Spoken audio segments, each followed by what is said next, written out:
आकर्ष, एक young travel blogger, Kailash पहुंचा। हिमालयास में छिपा हुआ एक गांव। सफर लंबा और थकाने वाला था, पर गांव की अनोखी खूबसूरती उसे खींच लाई। हवा ताजी थी, पाइन और गीली मिट्टी की खुशबू उसकी सांसों में भर गई। घर पहाड़ी से सटे हुए थे, चिमनी से धुआं निकल रहा था।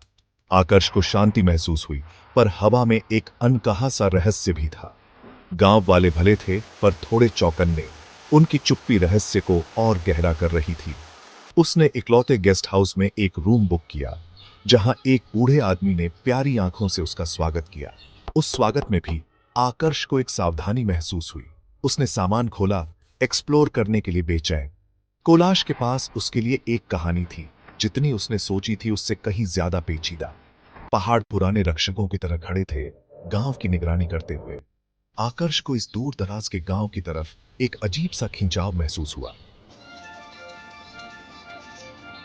अगली सुबह आकर्ष ने गांव वालों से उनके रहन सहन को समझने के लिए बात की। उसे कुछ औरतें झरने के पास कपड़े धोती हुई मिली। उसे देखते ही वे चुप हो गई।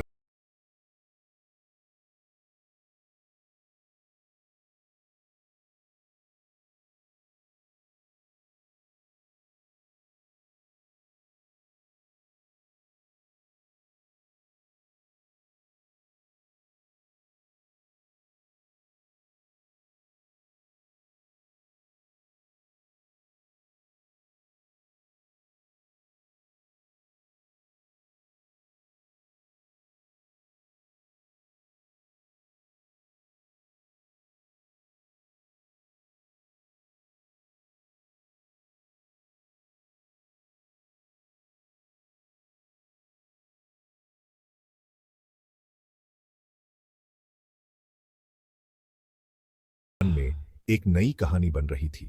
कैलाश सिर्फ एक खूबसूरत जगह नहीं थी, ये राजों की जगह थी। वो कुछ बहुत ही असाधारण खोजने की कगार पर था। उस दोपहर आकर्ष जंगल में एक छोटा सा ट्रैक करने गया।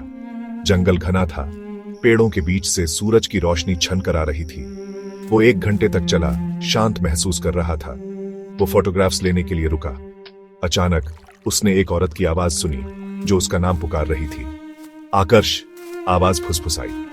उसने चौंक कर आसपास देखा, पर कोई नहीं था। उसने फिर सुना, आकर्ष, आ जाओ। उसकी रीढ़ में एक सिहरन दौड़ गई। उसने अपना ड्रोन निकाला, पर वो खराब होकर क्रैश हो गया। जब वो उसे उठा रहा था, तो उसे लगा कि उसने एक साया देखा, सफेद कपड़ों में एक औरत। फिर वो गायब हो गई। गांव वालों की चेतावनियां उसके दिमाग में गूंज रही थीं। वो पुकार, ड्रोन, वो नजारा, सब कुछ बहुत असली लग रहा था। वो जानता था कि उसे कुछ बहुत गहरा हाथ लगा है। घबराया हुआ आकर्ष शाम ढले गांव लौटा। उसने एक जवान लड़की, नैना को टेंपल की सीढ़ियों पर बैठे देखा। उसने उसे आवाज और उस नजारे के बारे में बताया। नैना ने ध्यान से सुना। तुमने वन देवी की पुकार सुनी है? जंगल की आत्मा, उसने कहा। वो उन्हें पुकारती है जिनके नाम उसके अतीत से जुड़ते हैं। आकर्ष चौंक गया। नैना ने एक आत्मा की कहानी बताई, जो अपने प्रेमी को ढूंढ रही थी, जिसका नाम भी आकर्ष था। गांव वाले उस गुफा से डरते थे, जहां वो आत्मा रहती थी। आकर्ष को लगा जैसे कोई अजीब किस्मत सामने आ रही है। उसने नैना से पूछा कि क्या वो जानती है कि गुफा कहां है।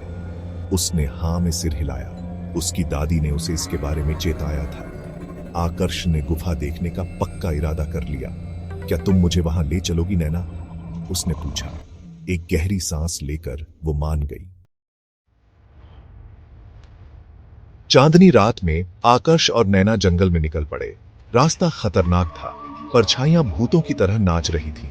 नैना भरोसे के साथ चल रही थी, हाथ में एक छोटी सी लैंटर्न लिए। जैसे जैसे वे अंदर गए, हवा और ठंडी होती गई। घंटों बाद नैना एक चट्टान में बने अंधेरे से मुहाने पर रुकी। हम पहुंच गए, वो फुसफुसाई। गुफा में कदम रखते ही आकर्ष का दिल जोरों से धड़कने लगा। लैंटर्न की रोशनी में गीली दीवारें दिखीं, जिन पर अजीब निशान बने थे। बड़े से कमरे में एक औरत की मूर्ति खड़ी थी, अधूरी और बिना किसी नैन नक्श के। आकर्ष ने फिर वही आवाज सुनी, आकर्ष, तुम आ गए। मूर्ति हल्की सी रोशनी से चमकने लगी। उसे छूने की तेज इच्छा हुई। नैना ने उसका हाथ पकड़ा। आकर्ष, नहीं, मत करो। पर बहुत देर हो चुकी थी। आकर्ष आत्मा की गिरफ्त में आ चुका था। अगली सुबह नैना अकेले लौटी। उसकी आंखों में दुख भरा था। आकर्ष जा चुका था और आत्मा किसी और पुकार का इंतजार कर रही।